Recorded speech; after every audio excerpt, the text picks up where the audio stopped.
Good morning guys. Ito ngayong umaga bibili tayo ng mga halaman natin. Although malapit na tayong patapos na tayo. So after ko rito, mag-harvest tayo ng konting pako. At tayo mag-ensalada uli. Kain tayo ulit ng fresh pako.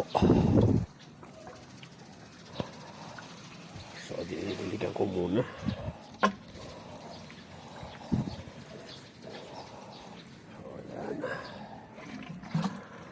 So, yan Kaya katatapos ko lang. Kita nyo, basa sila lahat.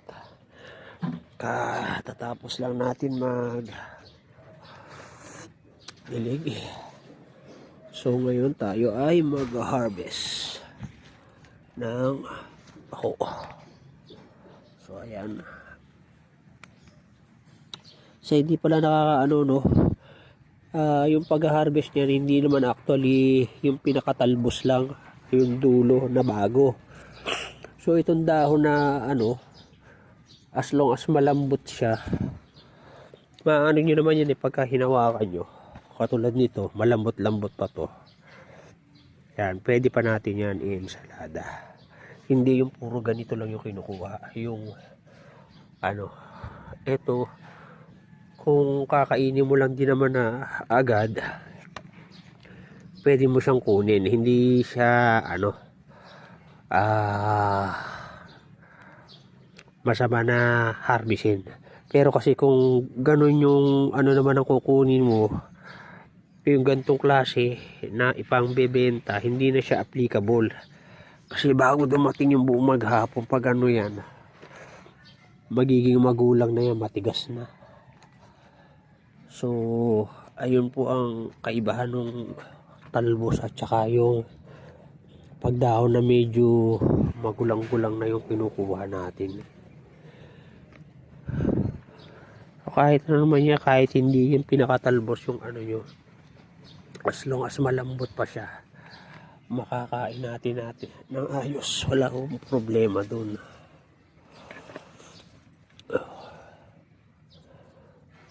Kunin na natin yan. So, tulad nito yan. Dito na natin kunin.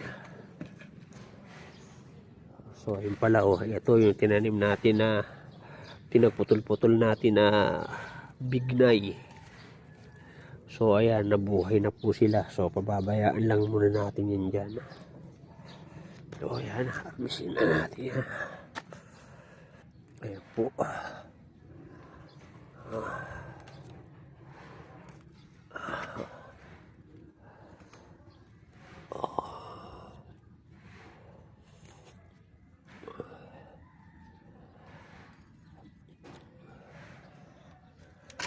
Kaya mamaya meron na naman tayo makakain na fresh veggies, healthy. Kasi kagandahan yan ay palakihin na natin bagong pitas. Yung mga kaya malago na yung ating variegated na Carabao grass. At ito, pagka hindi na ako busy, ayan, marami na tayong pwedeng ipanlipat na pagka ay pwedeng ibenta natin as pako starter sa gustong mag-alaga.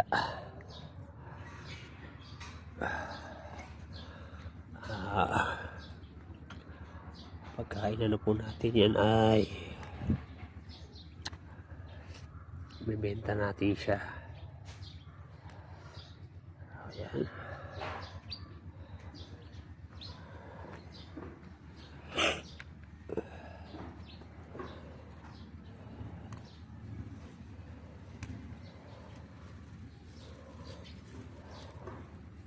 So ayan, ang dami mga maliliit na tubuan. Tapos kuhain natin to, maraming hinog na yung ating siling demonyo. Ayan, actually marami ang bunga guys. Ayan. So harvestin na muna natin itong mga hinog na.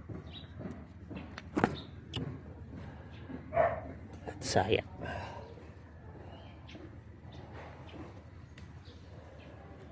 Ayan, naka-harvest din tayo ng ilang peraso. So yung mga tanim natin medyo ano na. So ito yung mga siningit-singitan natin. Maganda na yung tubo nila. So pag ano yung sisingit-singitan, pauli natin yan. Kuha nga tayo dito ng talbos. Ating talbos. Pero talaga pagka tinatalbusan mo yun lagi, yung ano, ang bilis magano ng sanga. At bilis nila lumago.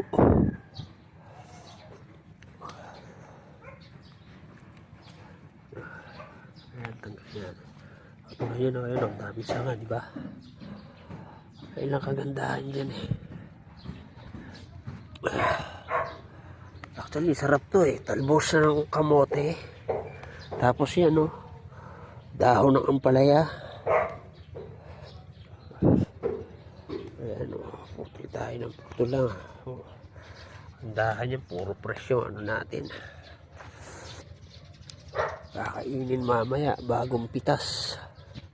Isasabi na, freshly harvest.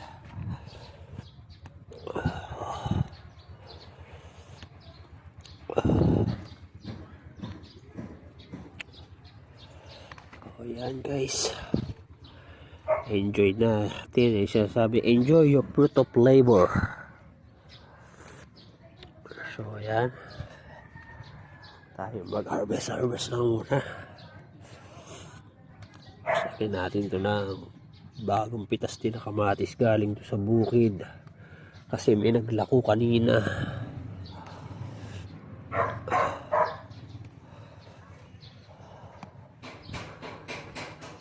Yan. So ayan, okay na yan. So hindi, so tignan ko kung gaano kaganda ng ating mga daming ano, no, talbos, no. Ayan, no,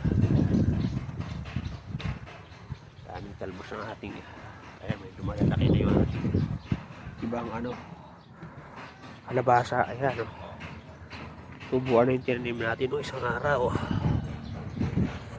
Oh, diba? Ayan. So ayan, nakakuha na tayo. Ito, okay na to. Tapos update pala guys, tignan nyo, lapit na magbunga itong ating mais dahil ayun, may bulaklak na siya. So ayan, pagka nagkakaroon na, lumalabas na yung bulaklak ng mais, isa yan sa indication na maglalabas na yung bunga niya sa gilid. Tsaka mapapansin nyo, ayun, nagkakaroon ng ubo yung ano. Actually, ito, ayan, o. Ayan yung lalabas na isa sa magiging bunga niyan. Diyan siya maglalabas, guys. Yun yung pinaka, ano, diyan lalabas yung pinaka busil ng mais na bunga niya, magiging bunga. So, ayan, guys. Patapos na tayo. So, mamaya, kain na ulit tayo na sariwang ensalada. So, ayan, tapos ito yung iba natin tanim na siling labuyo, ibang variety naman yan. Ayan, ang dami po yan din bunga, hilaw. Tapos ito yung ating siling makupa, ayan po, madami rin po yung bunga. So ayan po muna ang update natin at pag-harvest sa ating mga halaman dito. Maraming salamat po sa panonood guys.